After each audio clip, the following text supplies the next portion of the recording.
What if I told you that after 4 decades of heartbreak, near misses and bitter defeats, Argentina finally broke one of rugby's greatest curses? Yes, after 40 long years of waiting, Los Pumas have finally conquered the mighty All Blacks on home soil. The stadium erupted, the nation cried tears of joy, and history was rewritten in Buenos Aires. But this wasn't just another rugby game. This was a war of pride, discipline, and destiny. And in the end, it was Argentina's spirit, resilience, and a man named Santiago Carreras that shattered New Zealand's dominance.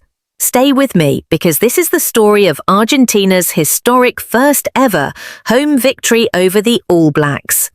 Welcome back to Buzz Nation TV, where today we dive into a match that shook the rugby world and left an entire nation celebrating like never before.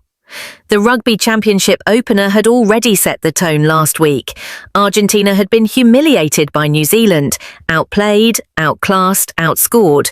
And for many fans, it seemed like déjà vu, another tournament, another All Blacks demolition. So when the second round kicked off, most thought this would be another routine win for the men in black. And at first, it looked exactly that way. By the 15th minute, Argentina had edged ahead 6-3 thanks to early penalties.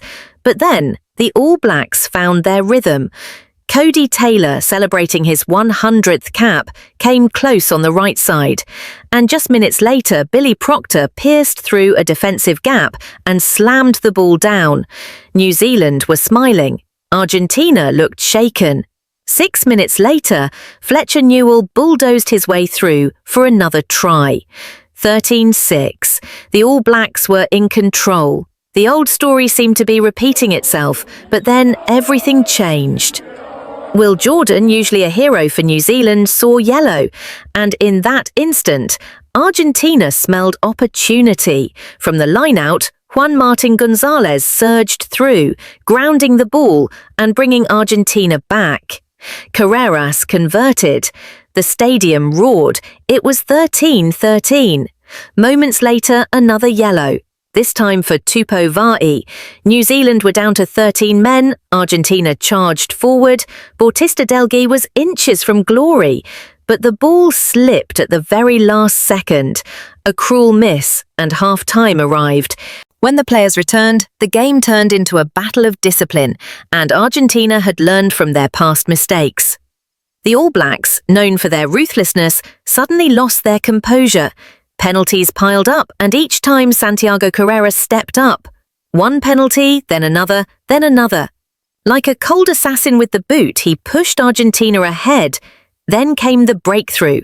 Pablo Matera's brutal surge from the scrum ripped open New Zealand's line. Gonzalo Garcia pounced, scoring the try that sent Argentina into dreamland. 26-13. The impossible suddenly felt possible. The All Blacks weren't finished yet.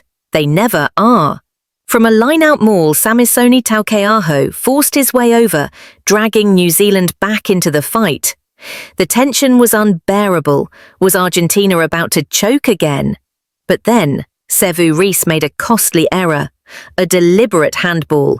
Another yellow card, another penalty, and once again Carreras punished them. 29-23. The final whistle blew. The curse was broken. Argentina had waited 40 years to taste this moment, 15 defeats at home, countless broken hearts, and now, finally, they stood tall. The All Blacks, once untouchable, had been beaten on Argentine soil for the very first time. And what's even more thrilling, this result has blown the entire Rugby Championship wide open. Argentina, New Zealand, South Africa, Australia.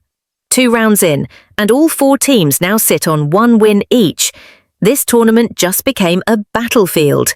But no matter what happens next, August 2025 will forever be remembered as the night Argentina made history, the night Los Pumas finally roared at home against the All Blacks. This wasn't just a game, it was redemption. And for Argentina, it was destiny fulfilled. Thank you for watching.